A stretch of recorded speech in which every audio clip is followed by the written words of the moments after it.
Okay, so basically, I made McKenna watch Happy Sugar Life. Yes, he did. I think this show is really good. Did you think it was good? Yes, it's just really messed up.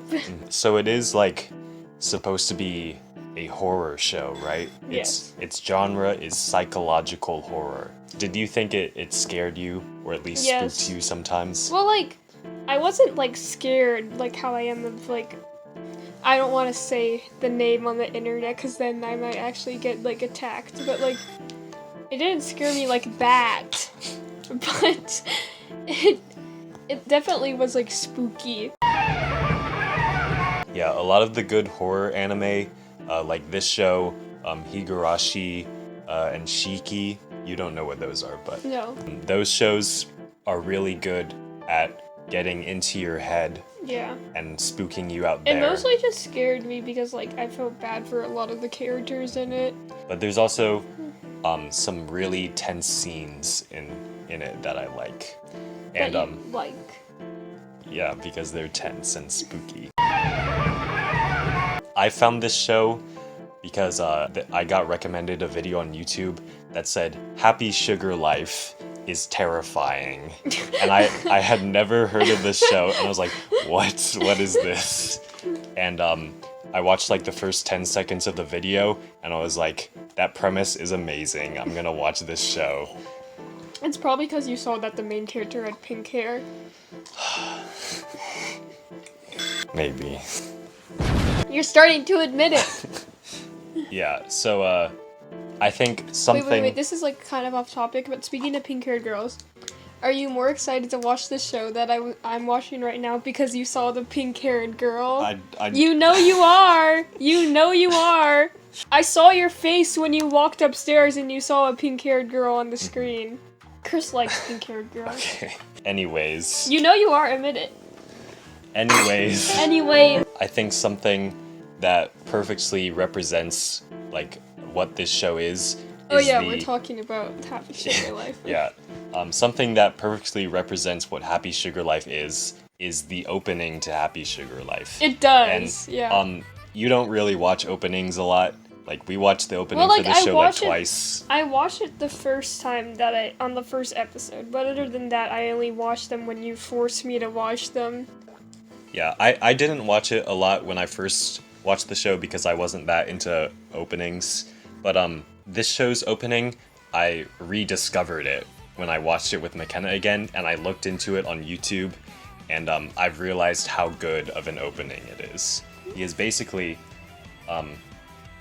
most anime openings are kind of boring. Yeah. They're just a song with random clips of the show. Characters. Yeah, or of the characters doing random stuff. You liked the Demon Slayer opening too. I like the Demon Slayer opening because it has a good song, but the actual... And the Neon Genesis one. Yeah, but, okay, so for Demon Slayer is like the category of openings where it's just a good song, but the actual animation stuff in it is just the characters doing random stuff. Yeah. But then you get to the really good openings, which is where Happy Sugar Life and the Evangelion opening goes in.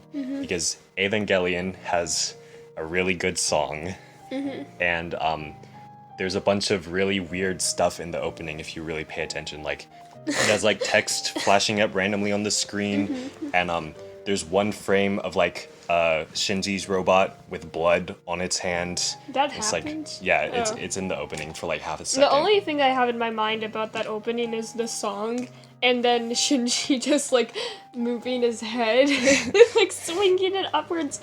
That's the only thing I can remember from it, like the song and that one clip of Shinji. But like the Evangelion opening is an opening that I need to stop bringing up that show whenever we're making videos, because then you start talking about the show for like 30 minutes. Yeah, I have to bring up everything that I forgot in the actual Ava video. Yeah.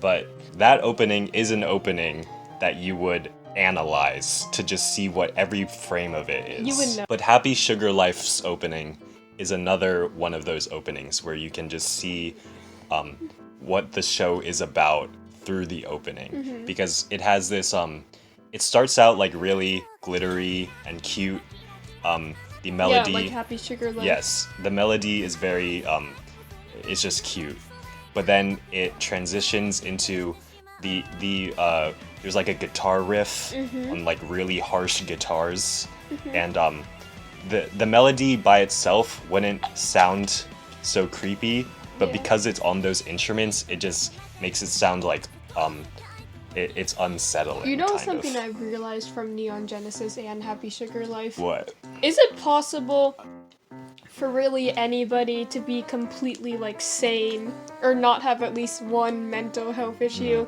Like, are there actually people that wake up or are just like, I am completely fine and have no... Okay, you get it.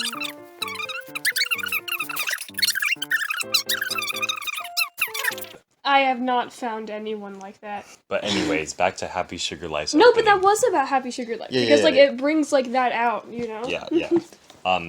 So yeah, Happy Sugar Life's opening just has after you get unsettled by the opening guitar riff. Yeah, and there's constantly like glitches in the animation that are put there intentionally. Yeah. Like characters will randomly turn like all black. Yeah. There's just like static on the screen sometimes. And then there's this one section of the song. It's like a completely different song. The singer is more low. Yeah, and that's it's just, yeah. And the rhythm is very like metal instead of like pop. Yeah. Because it starts off like. I don't think that really makes sense. And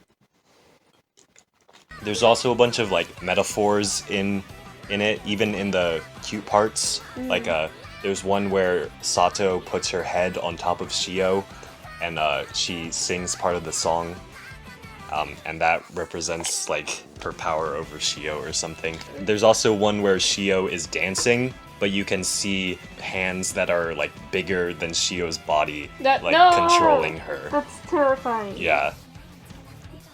Maybe the intro thing scares me more than the actual show. And I do know Sato is the name of the main character, right? Yes.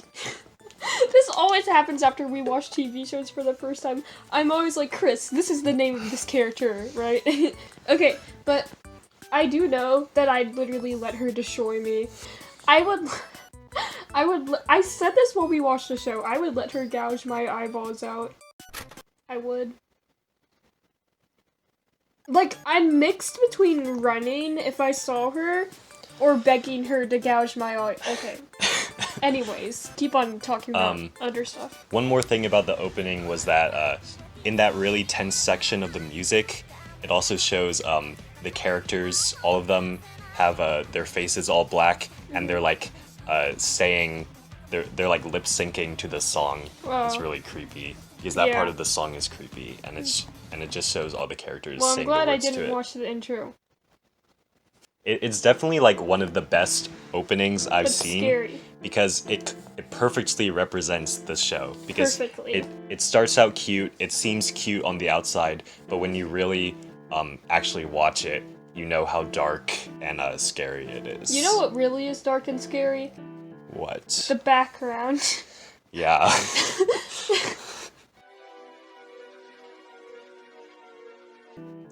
Okay, so that's the opening. Yeah, anyways. Next is just the horror of the show. So you already said that you thought it was scary, right? It is scary. Yeah. On a scale There's of a whole section about this. Yeah. On a scale of 1 to 10, how scary was it? Probably like a 9. A 9? Yeah. Because I'm not like to the point where like I'm in my bed like scared that one of these characters is gonna come into my room and kill me. I'm more like, wow. Okay, well... But I'm like kind of... Maybe I would have been more scared of it if I hadn't seen Neon Genesis yet. Mm-hmm. Yeah. I think I watched this before I watched Evangelion. Yeah. So yeah. But what I wanted to talk about is this show has a very similar horror to the game Doki Doki Literature Club. Do you remember what that is? It's like do I want to remember? Basically, it's a dating simulator that has these cute anime girls in it. These cute anime girls. But it turns out that they, or at least one of them realizes that they're in a game, and they start distorting the other girls' personalities through the code, and it just turns into like the game breaks down, and all the other characters start doing messed up stuff. Okay. And it's pretty spooky. But this show is it uses a lot of similar techniques to it. Like, just like Doki Doki Literature Club, it starts out cute and innocent, but then it gets really dark later. But I think this show is more unsettling than Doki Doki, and it's more unsettling for more of the time. Yeah. Because right from episode 1, it is supposed to be horror. Instead of the game, where you have to play for like a few hours to get to the actual spooky part.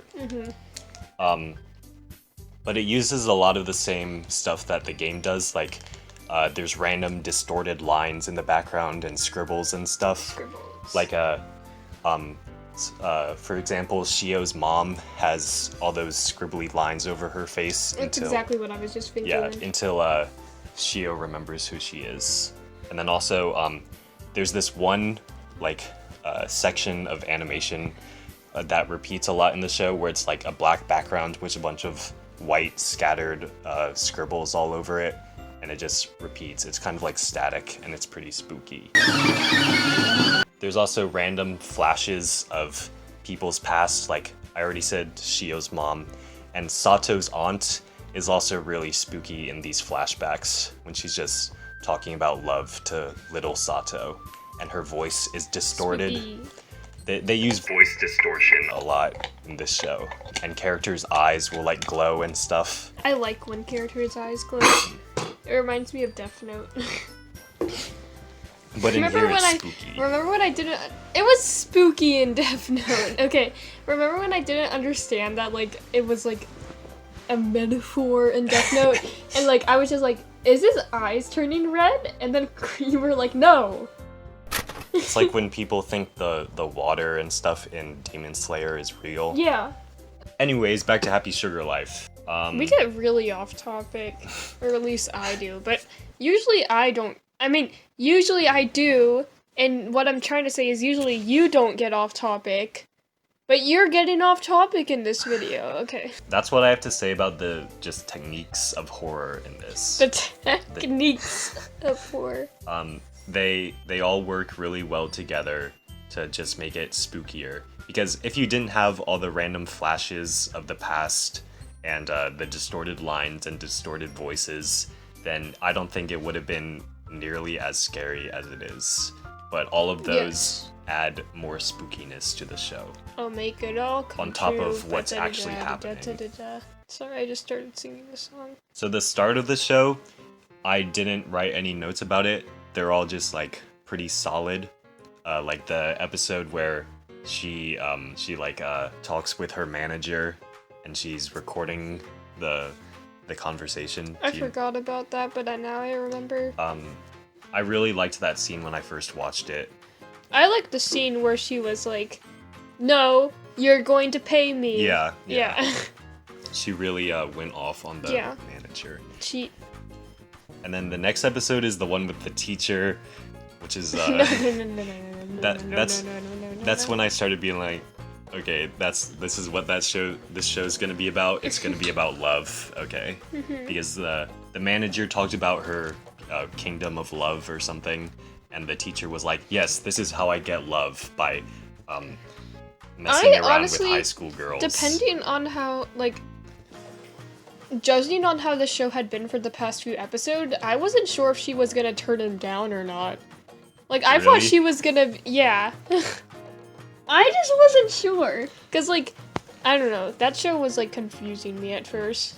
And also she was smiling, and she was like, yes, come over here with me. And then I wasn't expecting what she did next. But yeah, the first few episodes are pretty solid. You have the part where, one part that really stands out is when Sato kills those two guys in the park by cutting their eyes out. I want her to do that to me. And eventually she goes home to Shio after she tells that that girl at work, she kisses her. Yeah. And tells her that she loves her, and that scene is like, I don't know if you were gonna say this, but I love that scene. Really?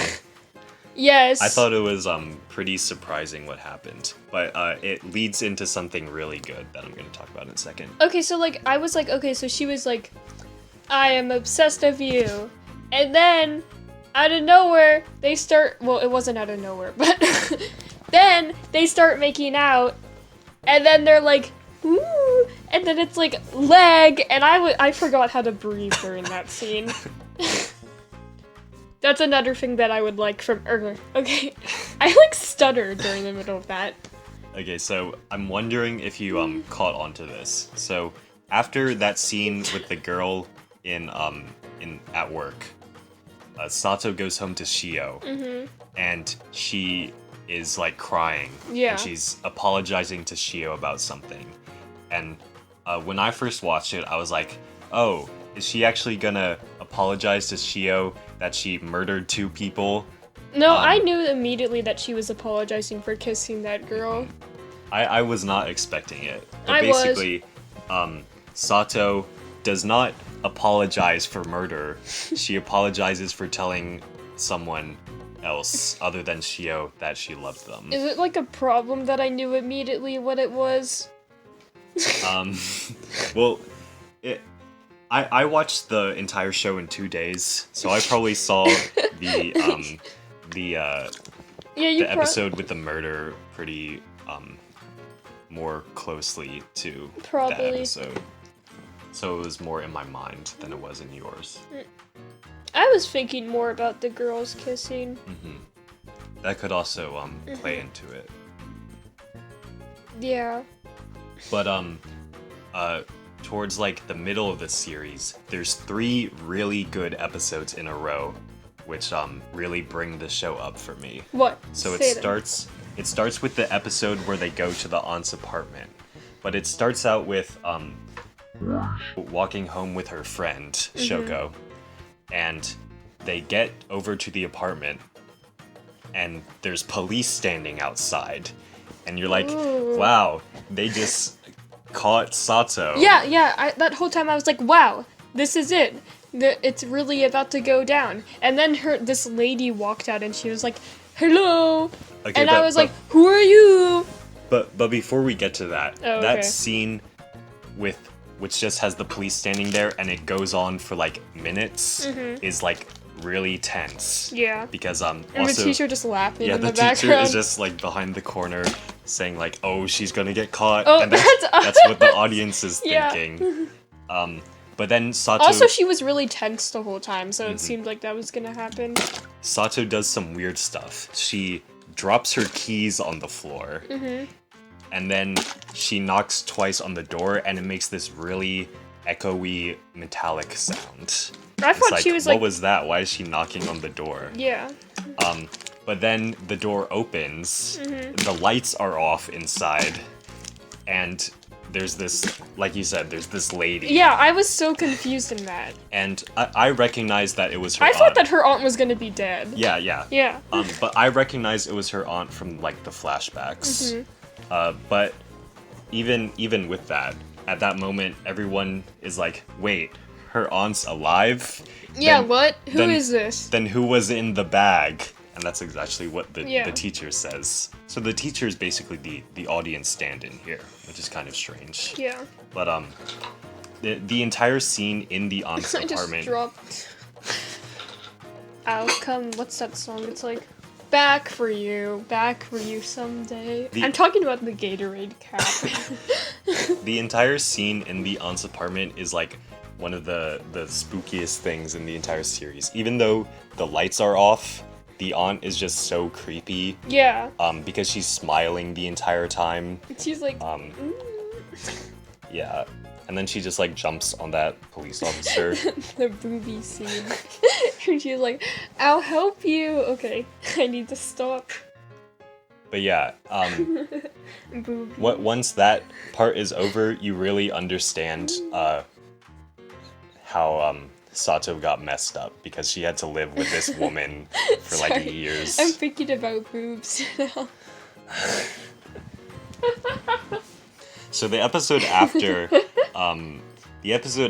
aunt episode. Do you ever just like think about boobs? You know what really made me think about boobs? Omari knows Sarah. Because of those two vampires.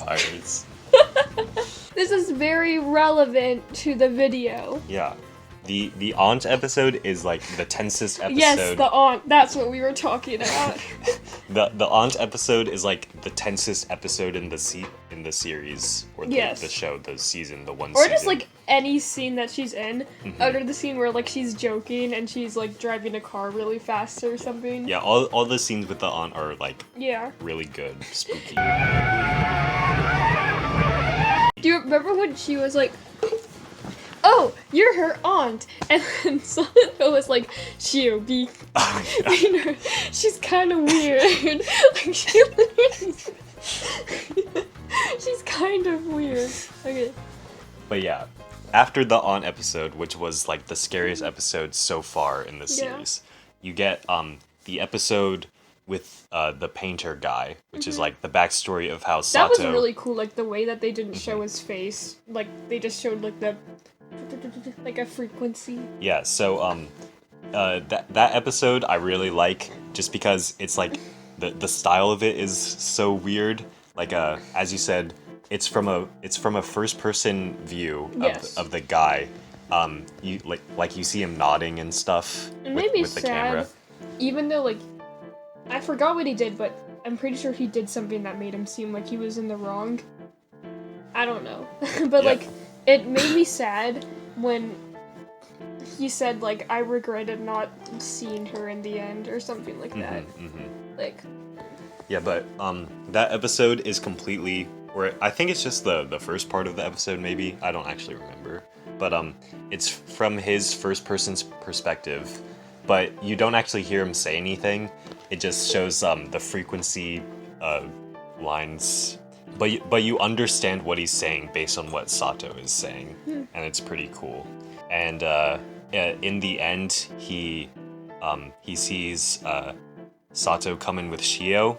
And in that scene leading up to when he tries to choke Shio, you see a lot of stuff that would lead him to that. Because you see him walk into the painting room.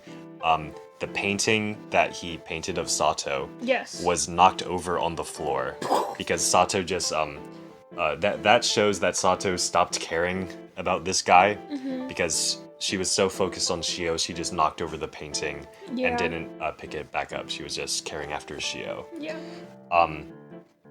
And that really probably made the guy mad, even though he is pretty messed up for choking a child. That just I forgot that happened. Yeah. That's what made him in the wrong. Yeah. I knew there was something. He tries to kill Shio, and then Sato whacks him with the painting thing, and it kills him. And there's like the few words that we actually see from him directly are the frequency lines like turn into words, and it says I didn't like how she seemed complete with Shio or something. Yeah, I remember that. But then that he was like she was like broken like he was. Like that you're broken like me. I could be broken with you. Da da da da da. In the end, he like regrets what he did. Yeah. Right before he dies. Did we even know what he looked like? They show his like silhouette through the window and stuff, but we never see his face or anything. Yeah. We see him in the bag though. Plot twist, it was Dazai. We just need to do this with every show now. Like, it was Dazai. Plot twist. Every episode has to have that probably makes no sense to the... No, it definitely does not. Well, basically, can I explain it? Okay, anyways. Okay, so back to... I got issues. Pull up I was talking about the 3 episodes in a row that are like the tensest in the best in the series. Can you make it poppy, make it poppy, make it pop? Yeah, sorry. So the last episode in this 3 episode streak is the one where it ends with Sato killing her friend. And I was really sad about that. Right when she takes the picture, you're like, okay, so the episode with Sato killing her friend, right from when the friend takes the picture and it shows the phone and that it's her friend. Yes, that moment. You're like, oh no, this is not good. And that entire part leading up to Sato stabbing her in the neck is like real sad and real dramatic. Yeah. And then when the stabbing actually happens, you see the friend like clawing at Sato's hand. Yes. And that's really not good. Okay, the moment you heard like the wink, like the picture getting taken sound, and then like they look at each other, and I was like, remember, I was like, run, and then she was just like shook, so she was just standing there, and then Sato goes over and she's like, and she like, she grabs her arm and like drags her into the apartment, like.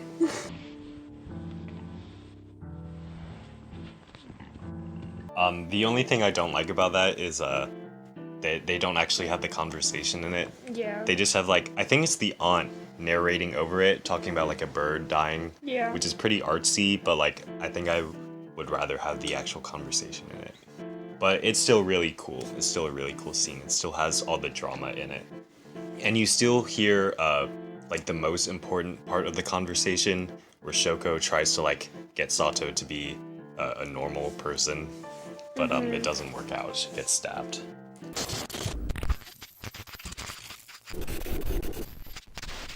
I think the next episode is the second to last episode, which just has everything leading up to the last episode. And in the last episode, all the characters come together. The whole gang. Because gang. Sato and Shio are together, obviously. They go back to the apartment while the aunt is setting it on fire. And then Asahi, Shio's brother, is obviously coming up there. And then I love to see with his baseball bat. Mm-hmm. It like shocked me when like Shio was just like, no, I don't care about my family. But the last episode brings everyone together, including Tayo, the saddest character in the series. He goes into the aunt's apartment and gets sexually abused again. Again. Okay, another thing that was really sad was when he answered the phone and then he said, I was abused again. But like, I don't think that he, like the guy on the other line of the phone who we were just talking about, do you think he didn't really understand what he meant when he was like trying to like say that like he was abused again for the second time? Yeah. Because he was just like, I don't care what happens to you, bye. Yeah, he probably didn't know what he was talking about, but at the Yeah. same time, I don't think he cared what happened to Tayo. Yeah, he just was thinking about Shio. Also, the scene where Tayo is walking around the aunt's apartment is like really spooky because Yeah. it's another aunt scene. Mm-hmm. And you also know that that's the aunt's apartment while he's walking around in there, and he doesn't know that. Yeah. And even Shoko, the dead friend, is upstairs in the Yeah. apartment, sitting in a chair, dead. Yeah. Just like, hey guys. But she's in the apartment with everyone else. What made it sad was when he still tried to save her. Mhm. Because he didn't realize she was dead at first. And he tried to call her multiple times. Yeah. And then, like you said, there's the part where Shio's like, I don't care about my family. Yeah. I just want to be with Sato. And then they have to go on the roof. Happy sugar life. They go on the roof and they jump off. And while they jump, or while they're falling, it shows a bunch of scenes about like what their life could have been. Yeah. Or I'm guessing it's like it's directly into Sato's imagination because it doesn't show either of them aging at all Yeah. while they're traveling the world and getting married and Yeah. stuff, like for real. And that just shows that Sato is really only connected to how Shio is like specifically now because neither of them are aging. She doesn't imagine Yeah. that at all. And at the end of the fall, the camera flips around so that they're actually falling upwards in the screen, which is like a visual metaphor. But then Shio didn't die. Yeah, Shio didn't die, which kind of But she has strange. like a lot of trauma now. Yeah, and she says "Happy Sugar Life" at the end of the episode, Which was really scary in a way. Also, when her eyes glimmered and it showed Sato in her eyes, I was like, wait a minute, is this woman possessed by Sato now? I literally, when she said, I've been reborn, and I was like, Chris, what the heck? No, this show isn't that dumb. Yeah. The thing is, I thought that, the second that Shio saw her brother, she was gonna be like, oh my gosh, I've been kidnapped, but it was the exact opposite of that, which surprised me. She remembered that she was abandoned by her mom. Yeah. And she doesn't actually remember. She doesn't have any good memories with her family, basically. Yeah. So, do you have anything else to say? No. Oh, one more thing. What? This is another horror anime that has people getting their fingernails ripped off. Yeah. I already had to see that in Higurashi before I watched this show for the first time. I should get that thing an assassination costume where he implanted a gun into his finger, so if someone tries to rip my fingernails off, I can just be like, haha! I just imagine. Okay, next is the characters. We already talked about all the characters in the tier list video, but we're gonna say stuff again, I guess. So, both of our least favorite character was the teacher, right? Yeah. He's just a creepy dude. That's all to say about him. Oh, he gets arrested in a short clip in the last episode. Do you remember that? Yeah, I remember that. He got what he deserved. Yeah, exactly. I was like, this should explain what I mean. Period. Period. Probably just thought. No, I can't believe I just said that. You say it all the time. I know, but on camera. Now 3 whole people are gonna see me do that. Who was your favorite character? It was just Sato, right? Yeah. Yeah. Sato is the best character. Especially with her backstory, it really makes sense how she got this way, and it's really cool. Yeah, and sad. My other favorite character is, well, she's probably not second place from what I said in the tier list, but one character that I really like is the aunt. I'm sorry, I just can't stand rapists. The aunt is so creepy. Yeah, she's she's really cool, good. But she raped someone. That's true. I mean, evil people are usually cool to me, but just, not rapists. I was liking her at first. But then she raped someone who had already been raped before. So, I just know. But anyways... Do you have any specific characters you want to talk about? Not really. I feel like I already talked about all of them. Okay, yeah, in the tier list video. Yeah. There really aren't that many characters in Yeah. the show, and it's surprising when you look at the tier list. Yeah. Do you have, a favorite episode?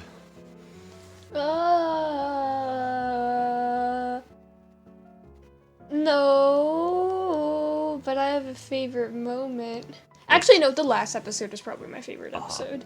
Yeah. Yeah, last episodes are usually, good. But, other than the last episode, my favorite episode is the episode with the aunt. Because... Wait, which one? The first one where you see Oh, her. okay. I talked about that earlier in the general discussion, but that episode is just, the tensest in the whole series, and it's really spooky. I feel like I like more, action stuff, and then you, how do I explain it? Deep?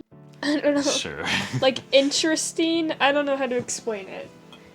Because, I'm an intellectual. you can you can judge, you can, see this by the shows that I pick out, and then the shows that you pick out, you can, see. Oh, Except right now we're just watching Kaguya-sama. The first time that I kissed. What's the moment that you were, or actually first, don't say that yet. Do you seriously not know? What do you think it is? Hold on. The oh. Wait, do you actually know what I I realized? But anyways, it's not the gouging eyeballs out part. I know. That's my second favorite. Okay.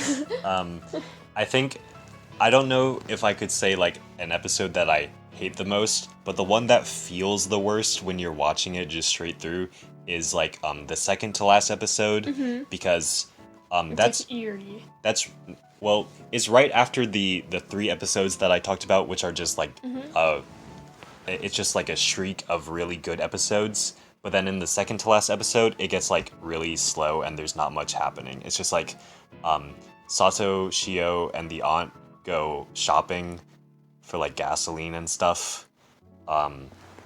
Meanwhile, Asahi and Tayo are planning to go to the apartment and stuff. And it's really just set up for the next episode, but that episode just feels really slow compared to the ones that came right before it. Yes. Which makes it feel like the worst in the series, even though it's probably not a bad episode if you just watch it like by itself. Okay, you can talk about your favorite moment now. It's the part where the girls are making out. Of course. You were expecting that? Yes, I was. That should be me. I think all the specific moments I wanted to talk about that I really like, I already said. Oh. My least favorite moment is when the teacher licks the computer screen. No! I don't think I have to say anything more about that. Anyways, that's Chris when he sees pink-haired girls. No. What score would you give Happy Sugar Life? Definitely like a 10 out of 10. Very good. Very good. Very good. I'd give it like an 8 or a 9 out of 10. Okay, that. Because I think it has a really good story, and the horror, it's actually spooky, which brings it up also. But I think sometimes it is kind of slow. It is also pretty edgy, which I don't really like when shows are like overly edgy. I don't dislike it as much as some other people. I like edginess. But I think especially in this show, it's kind of it gets a bit over the top at points, like when people lick computer screens. Well, okay, yeah, I don't mean that edginess that I like, but yeah. But I still really like it. Why am I drinking my Gatorade like this? I'm so quirky and relatable. I'm drinking Gatorade. But yeah, I still really like this show. Okay, sorry. It's definitely one of the spookiest things I've ever watched. So yeah, that's everything about Happy Sugar Life. Yeah. What shows are we watching now? Well, Chris isn't watching this yet. I mean, like, first I'll say the shows that we're watching. No, I haven't. I haven't finished season 2 yet, but, like, I haven't seen the new episodes that have come out. But we are both watching Fruits Basket. The first 2019 season. Version. Yeah. Okay. And I'm watching, okay, I really hope I'm pronouncing this right. Noragami. Why am I pointing so high? Whatever. Okay. I'm watching that. And I was also watching Free. I'm pretty sure I said I was watching this in another video, but I'm just gonna finish watching it when I watch it with Chris. But yeah. Let's see, what shows am I watching? I'm watching Kaguya-sama Season 2 while that airs, and Tower of God while that airs. Oh wait, yeah, I'm watching that too. And then I'm still watching Sword Art Online, not because I want to, or I do want to, not because it's good, because it's not good. I want to watch videos about why it's bad. Oh, okay. And then good shows that I'm watching. I'm watching Nichijou and Angel Beats. Okay, can I say shows that I'm planning to watch? The next video will probably be about Fruits Basket, first season, or Kaguya-sama Season 2. Can you cut the SpongeBob is gay part out? The next video will probably be Fruits Basket. Yes. If we finish it. I mean, like, but the season, it can be for season 1 of Fruits Basket. Okay. Because there's probably going to be, like, 25 episodes again for the second season. Yeah, and it's still ongoing. Yeah. So yeah, that's the end of the video. Okay, bye! Well, it's technically still filming.